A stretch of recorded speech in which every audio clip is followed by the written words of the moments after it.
Whitehall, 1212, quickly. This is Scotland Yard. For the first time, Scotland Yard opens its secret files to bring you the authentic, true stories of some of its most celebrated cases. These are accurate records drawn from these files by special permission of Sir Harold Scott, Commissioner of Scotland Yard. They're true in every respect, except for the names of the participants, which, for obvious reasons, have been changed. The research has been done by Mr. Percy Hoskins, chief crime reporter for the London Daily Express. And the stories for radio are written and directed by Willis Cooper.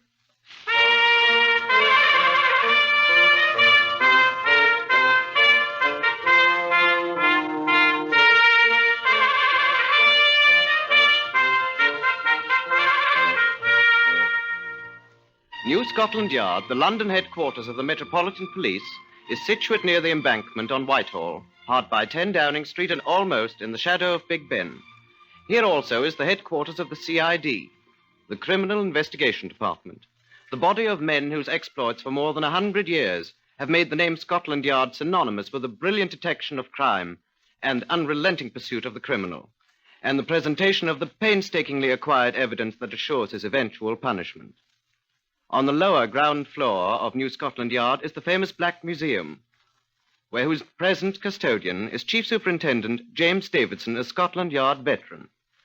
Behind this door... Good afternoon. This Black Museum of ours is rather unique. Everything in it was at one time connected with the successful solution of a crime, or was closely involved in the crime itself. We possess an imposing collection of lethal weapons here, each carefully docketed to indicate its origin. Here are half-empty bottles of almost every poison known to man, together with a statement of particulars concerning its use. Here are the blood-stained garments on which the solution of a crime of violence depended. Among the Black Museum's relics are disguises used by famous criminals, death masks of notorious men and women whose ends Scotland Yard encompassed, and a great many other more gruesome mementos of man's inhumanity to man. Among the exhibits are others seemingly incongruous objects that in their time served well in the undoing of desperate criminals. Such an exhibit is this one, the fragments of a set of teacups. This collection of shards was the first step in the solution of a frightful crime which occurred during the Blitz of July 1940. Yes, sir? Will you please bring me file number 302 MR651, Constable? 302 MR651, sir? Yes, sir. One, sir. In July 1940, the Battle of Britain was at its height. The Luftwaffe hits us at all hours, and from advanced defense fields of the RAF, the weary Spitfires rose day and night to do battle. Thousands of British people died in Britain as a result of enemy action. But in the midst of the very present war, murder went on as usual. Chief Superintendent Peter Carruth received a telephone call at Scotland Yard on the morning of the 3rd of July, a Wednesday. File 302 MR651, sir. Thank you. The call was from Chief Constable at Matfield, a Kentish village near Tunbridge. The Chief Constable reported the finding of the bodies of 3 women shot to death and requested the assistance of the CID. The services of Scotland Yard are available to the provincial police at all times if requested. The Home Office assuming all expenses if the request is made within 24 hours of the discovery of the crime, at their own expense if we're called in after that. Chief Superintendent Carruth was gratified that the request came at the very beginning of the case, and he drove to Matfield at once with a medical examiner from the Home Office and Detective Sergeant Small, also Scotland Yard. They were met at the scene of the crime by Matfield Chief Constable Thomas Bennett. It's good of you to come so quickly, all of you. It's all quite beyond us here, sir. What with the Blitz and all? I'm sure. I had a bad time. Having it, sir. Yes, I've no doubt. Those ours, Mr. Bennett. Spitfires. Jerry must be up again. Well, here's what happened. In the house, there's Miss Evans, the servant. Is she dead? 2 holes in her head. Place all ransacked. All tore up. Where are the others? Mrs. Ames and her daughter Jessica's lying down there in the orchard. Also shot. Yes, I see. Where do you want to start, sir? A house, I think, first. Well, come in then, sir. Gentlemen. Thank you. Very much. Thank you. They've lived here in Matfield a long time. Have they, Bennett? Miss Evans, the servant, has always lived here. Mrs. Ames and her daughter moved here a year ago. Mrs. Ames a widow? No. Estranged from her husband, though they're quite friendly. He lives at Piddington. Oh, yes, I know. I've been there. Owns a farm. Does he know about this? My station sergeant telephoned him this morning, sir. He was in London, but he'll be home this evening. Shall I go first, sir? She's lying right by the door, and you might trip over her. By all means. You Go mind ahead. your eye there, Small? These is the gentleman from Scotland Yard, Constable. Yes, sir. This is her. Miss Margaret Evans, sir. Age 61. Servant. Living in. Oh. See what you can find out, Bernard. Right you are. Small, get started looking for fingerprints. Yes, sir. Place has really been ransacked, hasn't it? Uh-huh. What's missing? Haven't checked yet, sir. Haven't touched anything. Good. Well, not much chance of finding out if anything is gone, though. Everybody that lived here is dead. I'd like to see the others. Right, sir. If you'll come with me. What's that over there? Tea things? Yes, sir. Looks as if she dropped the tray when she saw the murderer. Have a look at them, too, Small. All right, sir. Down this part, sir. The orchard, that's where they are. Mrs. Ames? And her daughter, Jessica. They have many visitors? Very few, sir. And the place is back from the road, isn't a bit by the roses. Or to tell they do have. Here she is. This is the daughter, I suppose. Right, sir. Her mother's over there, off the path. Daughter was running away toward the house. Mother was facing the other way. Shot in the back, too. Aye. Found anything here in the grass? Cartridge cases, anything? Well, no, sir. We did find this glove, though, sir. Sorry, I had it in my pocket. Almost forgot it. Oh, woman's glove. Size 6, I'd say. Hogskin. Shops sell thousands a week. Left hand. Whose is it? Isn't Mrs. Ames, sir. Too small. Or Miss Jessica's either. Too large, I'd say, wouldn't you? Yeah. Yes, I think so. Maybe the murderer, sir. We'll see. All you found? Or so far, sir. Where was the glove? Oh, over there, sir. I marked the spot with those 2 sticks. Alongside the mother's body? Yes, sir. Well, as soon as Bernard's examined the bodies, I think you'd better have all this grass scythed down and see if you can find anything else. Cartridge case or anything. Right, sir. Shall we walk back to the house? Yes, sir. Good hunting, lad. Beg your pardon? Talking to the fighter chap up there. Hope he shoots some Jerry's bloody ears off. He probably will. Got a son in the RAF, flight sergeant in the Coastal Command. Good man. 19 years old. When I was 19, I was a farm man for good old Uncle Tom Cobley. I wonder if they've found anything yet in there, sir. We'll see. Here's Bernard. Anything yet? Well, I want to see the other bodies first. Discovered a little so far. Where are the, Down the path back there, sir. We've touched nothing. Except this glove. Oh, is this one of theirs? Wrong size. All right. You can remove the bodies as soon as I finish, Chief Constable. Yes, sir. I'll have the van here at once. See to it, please. Yes, sir. What are you doing, Small? I'm trying to fit these cups together, sir. Well, what about fingerprints? I wanted you I to... found a good many, sir. They all check with hers. Oh, how did you know they were hers? Oh, I took hers. I wish live people's were as easy to take. No others? Well, I'm not sure yet, sir. As soon as I get the others down there, I'll make a very thorough check. These cups and saucers. She dropped them when she saw the murderer, probably. That's quite. But why should there be 4 cups, sir? 4? One for the mother, one for the daughter, one for the maid. For Miss her? Evans was more a companion than a servant, sir. Here in Matfield, we... Yes. And one for the murderer. Why, then, they must have known the murderer. People don't usually offer a cup of tea to a perfect stranger. You could make up a list of their friends, Chief Constable, They and had then... very few friends, sir. Kind of standoffish like they was, and but the parson, the grocer, postmistress, not any real close friend, so to speak. Make up a list and check where they all were yesterday. Yes, sir. What about this estranged husband of Mrs. Ames? Would he have a motive? Oh, I don't think so, sir. He used to come visit her, I know, but... Oh, he did, eh? And he's in London now, you said. I went down yesterday morning, they said, sir. Where does he live, did you say? Piddington, sir, near Oxford. You take over, Sergeant Small, you and Mr. Bernard. I'll call you from Piddington. Piddington, sir? Do you think... I think I'd like to know whether our friendly ex-husband was really in London yesterday or elsewhere.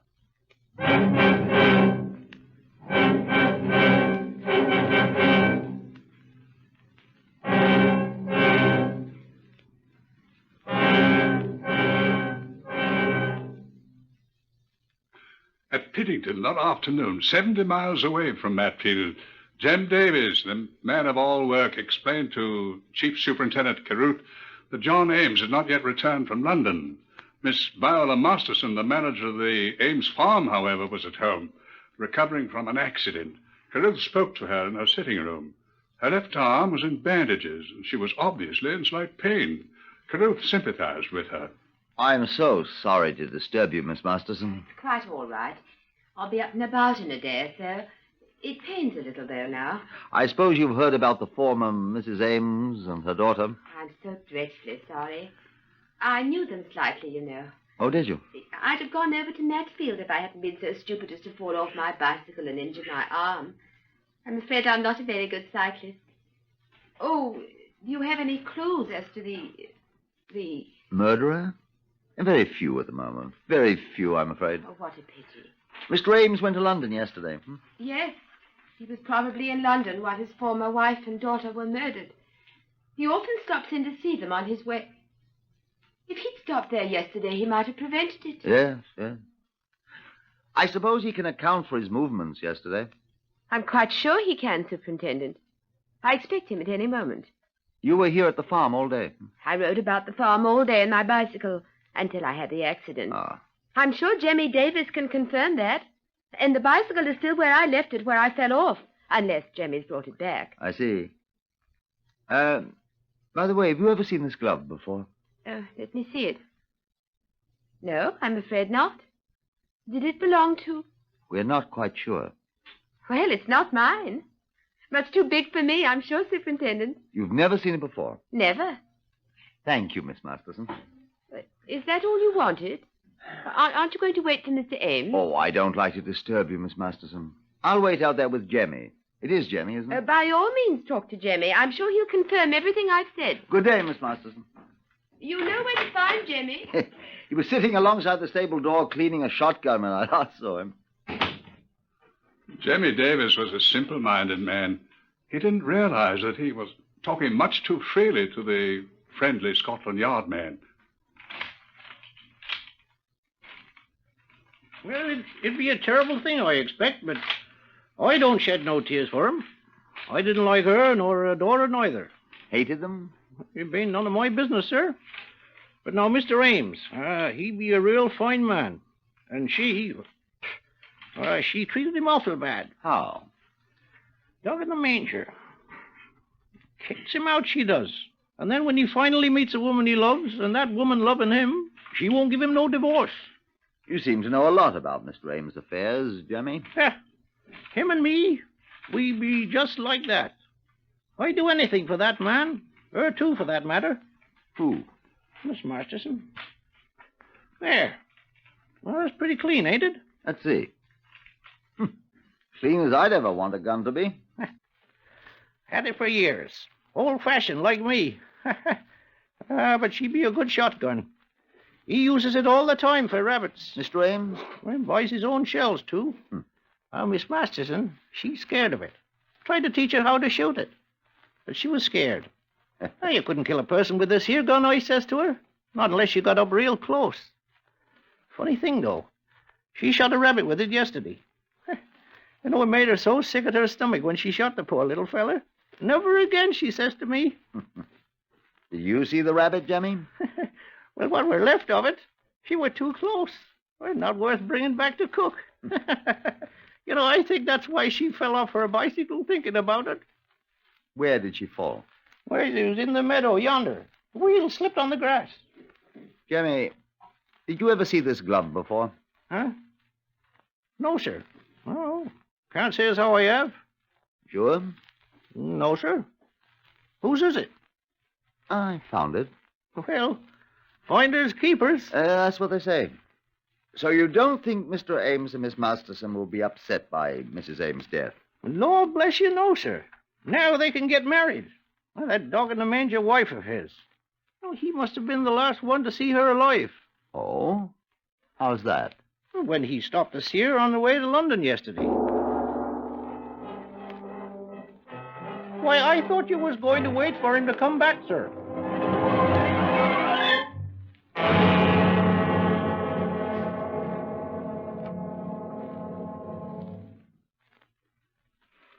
Chief Superintendent Caruth hurried to the local police station, where he put through a trunk telephone call to Matfield.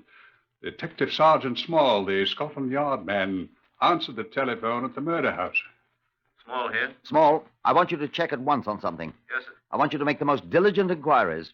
Get that chief constable there to inquire of every person in Matfield, if necessary, at once, to discover if this man Ames was seen in Matfield yesterday. You got that? He was seen, sir. He was? The postman, sir. We've been making inquiries all over the village of Mrs. Ames' known friends, and we've come across several curious things, sir. Well? Well, the postman observed Mr. Ames walking toward this house yesterday afternoon. He's sure? He positively identified him, sir. Known him for years. Spoke to him, called him by name, and Ames replied. What else? He was carrying a shotgun, sir. Oh. I discovered here that he intended to visit them. But the gun... Well, looks as if he's our man, doesn't it? What else did you discover? Well, there's a bicycle belonging to Mrs. Ames is missing. Oh? And the porter at the railway station reports a strange woman carrying a parcel arrived in town yesterday, but so far we have been unable to trace her. Now, the local police have picked up a deserter from an army camp near here. He's being questioned now. Then a lorry driver for the gas company at Oxford reports picking up a woman on the highway near here yesterday afternoon. She was wearing one glove. Oh? Now, he thinks her bare hand was scratched and bleeding. Yes? She explained she'd fallen off her bicycle and was trying to catch a train. He took her to the railway station. And then... Oh, what did you say, sir? I didn't say anything. Oh, I was speaking to Dr. Bernard, sir. I'll put him on. He wants to speak to you. Thank you. You there, Caruth? Yes, Bernard. I've discovered why you didn't find any spent cartridges, Superintendent. Yes? The women were killed with a shotgun, probably a .410 shotgun. Yes, I know. The murderer had to pick the discharged shells out of the breech of the gun by hand. Yes, but... Probably carried them away and disposed of them elsewhere. Did you recover any of the shot from the bodies? Yes, quite small pellets. Bird shot. Mark it in evidence and hold it for me. I think those little lead pellets are going to hang someone, Bernard.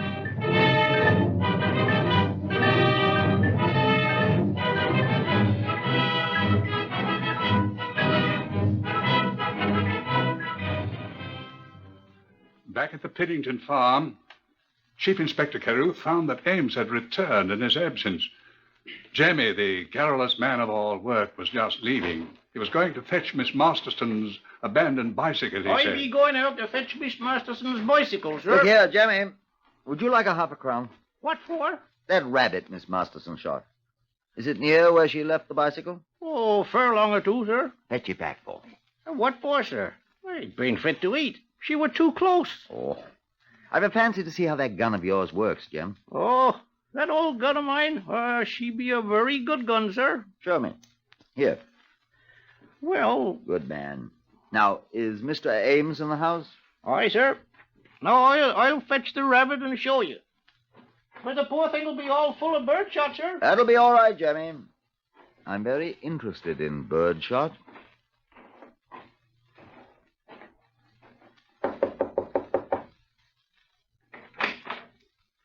Yes? I'm Chief Superintendent Carruth of Scotland Yard.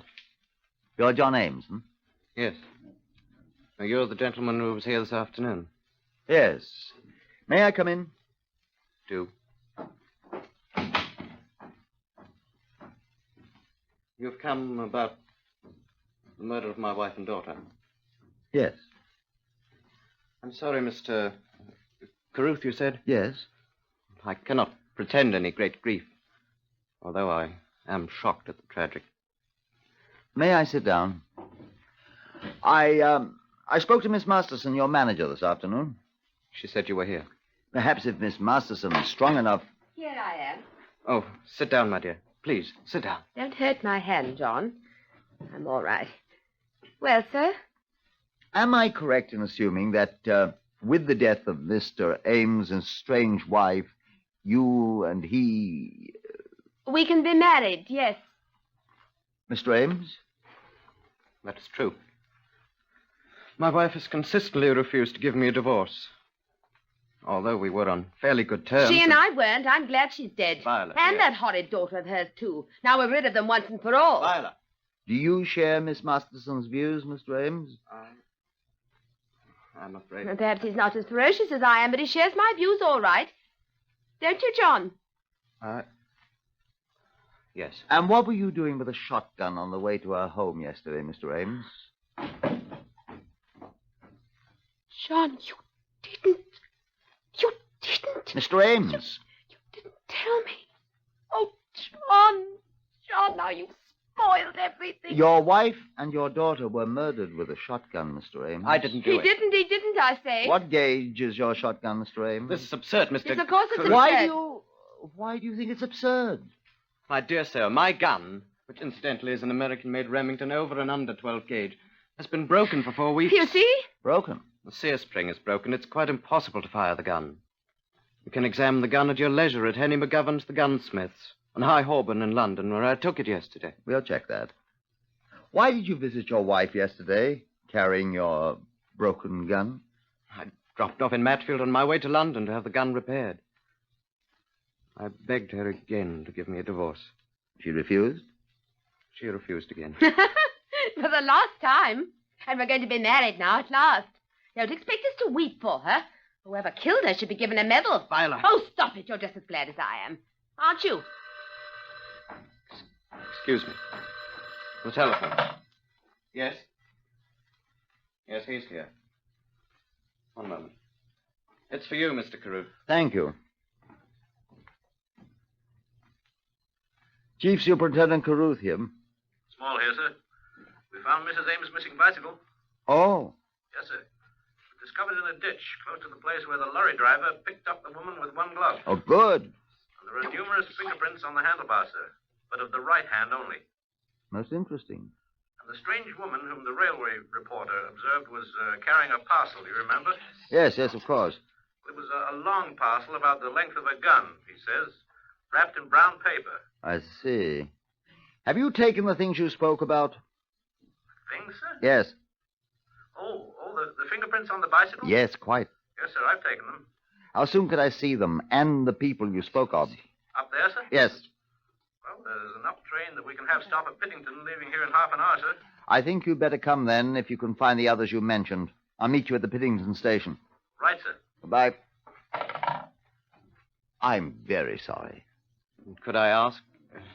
You have uncovered some other evidence, sir? You're not going to arrest John, then? He won't be charged with murder? I think I can almost assure you that you will not be charged with murder, Mr. Ames. I'm sorry, I must go and meet my colleagues. This is quite important. Will you be coming back? I probably shall. I shall want to be able to assure Mr. Ames that he will not be held. Oh, John. All right. Is the Scotland Yard man still here, Mr. Ames? Why, I'm here, Jemmy. Well, I fetched you the dead rabbit, sir, with your half-crown's worth of birdshot.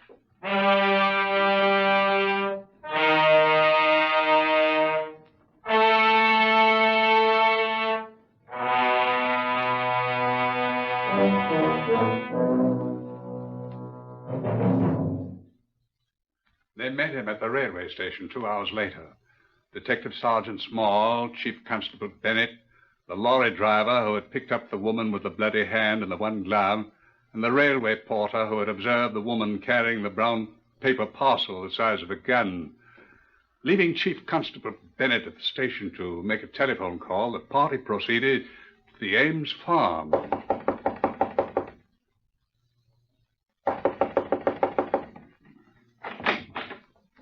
Oh. Good evening, Mr. Carruth. May we come in, please?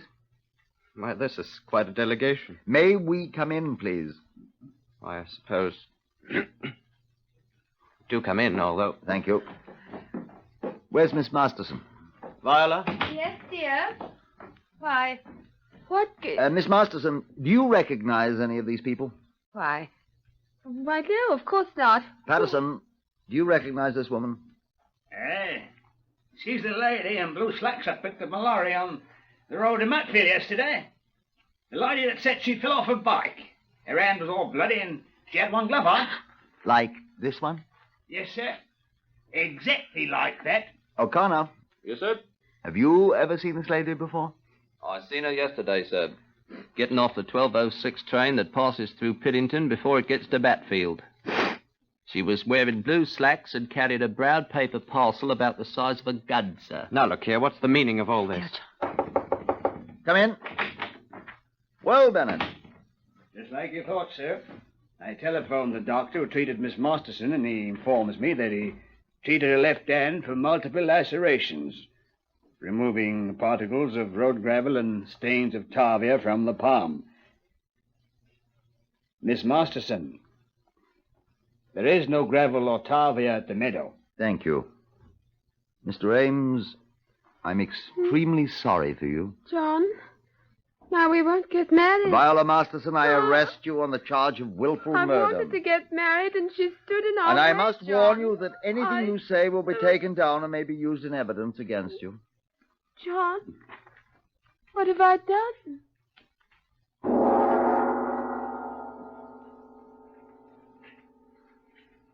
The evidence adduced by Chief Superintendent Carruth, the identifications by the lorry driver and the railway porter, the shotgun pellets which proved identical with those Miss Masterson had fired into the unfortunate rabbit, the glove which was identified as hers by the store which had sold it to her, the gravel from the road in her wounded hand, and the motive, which was all too plain, proved sufficient evidence to convict Viola Masterson of the murders of Mrs. Ames and her daughter, and of the servant, Margaret Evans, who provided the first clue, the fourth cup. Miss Masterson had determined to murder the servant to eliminate the only witness to the murder of the others. In a trial marked with frequent air raid alarms caused by an enemy whose depredations could not prevent murder from going on as usual, she was found criminally insane and is now imprisoned in the asylum at Broadmoor. John Ames was tried as an accomplice, but acquitted. He joined the 1st Battalion of the Buffs and was reported missing in action in the Italian campaign.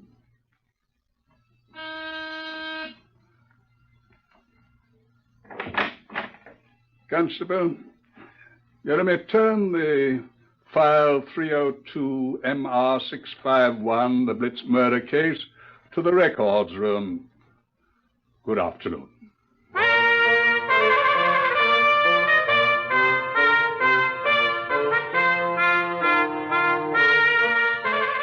You've just heard the first case in the series Whitehall 1212, drawn from the official files of Scotland Yard by permission of Commissioner Sir Harold Scott. All names were changed in this story for obvious reasons, but everything else is true. It occurred. Whitehall 1212 is written and directed for radio by Willis Cooper. Next, listen for Tales of the Texas Rangers on NBC.